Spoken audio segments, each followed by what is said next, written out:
வணக்கம் friends, welcome to my cook pot. இன்றைக்கி நம்ம குக் பாட்டில் என்ன ரெசிபி பார்க்க போகிறோன்னா, ஒரு சிம்பிளான டேஸ்டான ஒரு டிஃபன் வெரைட்டி தாங்க பார்க்க போகிறோம். அதுவும் அவலை வச்சு எப்படி ஒரு டேஸ்டான டிஃபன் செய்கிறதுன்னு பார்க்கலாம். அதுக்கு நான் இன்றைக்கி 2 கப் திக் அவல் எடுத்துருக்கேங்க. அதை நல்லா சுத்தம் செஞ்சு தண்ணி விட்டு நல்லா ஒரு 3 டைம் அலசியிருக்கேன். அலசி நல்லா அதை வடிச்சுக்கோங்க. வடித்த உடனே அதில் 1 டீஸ்பூன் அளவுக்கு உப்பு சேர்த்து, நான் இன்றைக்கி 1 கப் அளவுக்கு தண்ணி சேர்த்துருக்கேன். ஒவ்வொரு அவலுக்கும் இந்த தண்ணியோட அளவு மாறுபடுங்க. நான் திக்கான அவல் எடுத்திருக்கனால 1 கப் அளவுக்கு தண்ணி சேர்த்துருக்கேன். தின்னான அவல் எடுத்திங்கன்னா அது ஜஸ்ட் வாஷ் பண்ணி எடுத்திங்கன்னா போதும். 3 டேபிள் ஸ்பூன் அளவுக்கு எண்ணெய் சூடு பண்ணிக்கோங்க. எண்ணெய் சூடானதும் அதில் 1 டீஸ்பூன் கடுகு சேர்த்து பொரிய விடுங்க. கடுகு பொரிஞ்சதும் அதில் 1 டேபிள் ஸ்பூன் அளவுக்கு கடலைப்பருப்பு, 1 டீஸ்பூன் அளவுக்கு உடைச்சி உளுந்து சேர்த்து தாளிச்சுக்கோங்க.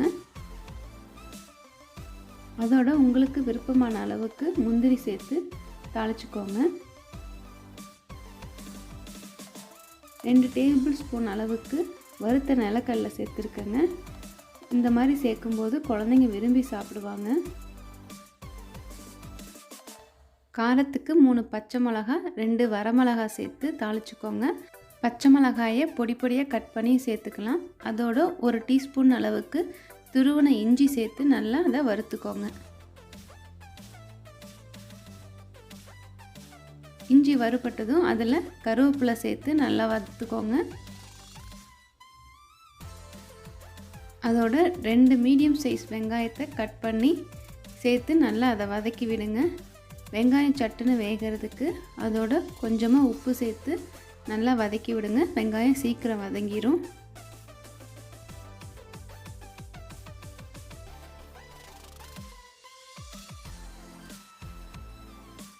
வெங்காயம் இந்த மாதிரி நல்லா வதங்கினதும் அதில் 1/4 டீஸ்பூன் அளவுக்கு மஞ்சள் தூள் சேர்த்து நல்லா அதை வதக்கி விடுங்க.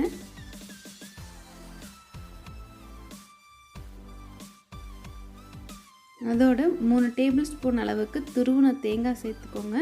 நல்ல டேஸ்ட்டாக இருக்கும்.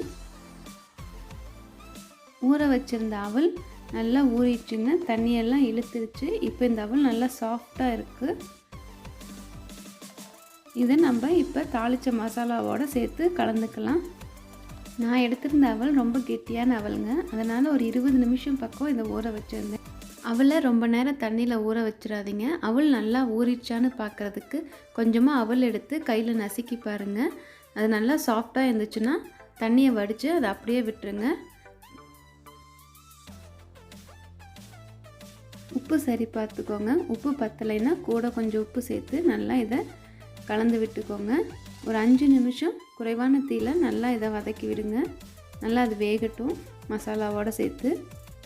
அதோட பொடியாக நறுக்கின கொத்தமல்லி இலை சேர்த்து நல்லா கலந்துக்கோங்க.